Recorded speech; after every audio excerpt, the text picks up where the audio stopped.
So that's my idea of the patriarchy, which is a system of male dominance of society. Yeah, but that's not my sense of the patriarchy. So what's yours? Well, in what sense is our society male-dominated? The fact that the vast majority of wealth is owned by men, the vast majority of capital is owned by men. Women do more unpaid labour. A very tiny proportion of men, and a huge proportion of people who are seriously disaffected are men. Most people in prison are men. Most people who are on the street are men. Most victims of violent crime are men. Most people who commit suicide are men.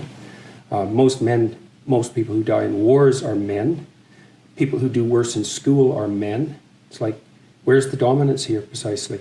What you're doing is you're taking a tiny substrata of hyper-successful men and using that to represent the entire structure of Western society. There's nothing about that that's vaguely appropriate. But I could say equally well that most rape victims are women. Terrible things happen to people of both sexes. And you could say that with perfect utility, but that doesn't provide any evidence for the existence of a male-dominated patriarchy. Well, it just means that terrible things happen to both genders, which they certainly do. But there are almost no women who rape men, for example. So that is an asymmetry there in sexual violence. Well, yes, there's an asymmetry in all sorts of places, but that doesn't mean that Western culture is a male-dominated patriarchy. The fact that there are asymmetries has nothing to do with your basic argument. No, but you might This is a trope that people just accept. Western society is a male-dominated patriarchy. It's like, no, it's not. That's not true. And even if it has a patriarchal structure to some degree, the fundamental basis of that structure is not power, it's competence.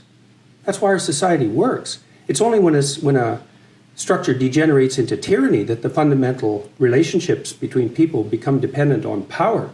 It's not power. If you hire a plumber who's likely to be male, it's not because there's roving bands of tyrannical plumbers forcing you to make that choice. And it's the case with almost every interaction that you have at the face of our culture. You're dealing with people who are offering a service of one form or another, who are usually part of the broad middle class, and what you're looking for is the person who can offer the best service, and you can find it. It's not a consequence of being dominated by anything that's tyrannical.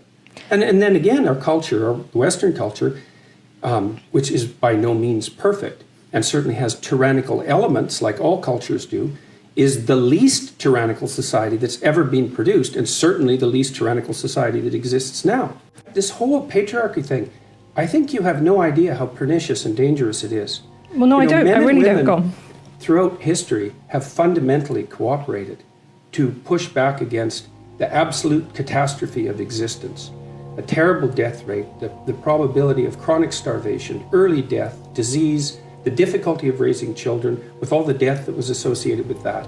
And to look backwards in time and say, well, basically what happened was men took the upper hand and persecuted women in this tyrannical patriarchy. It's an absolutely dreadful misreading of history. It's a terrible thing to teach young women, and it's a horrible thing to inflict upon men.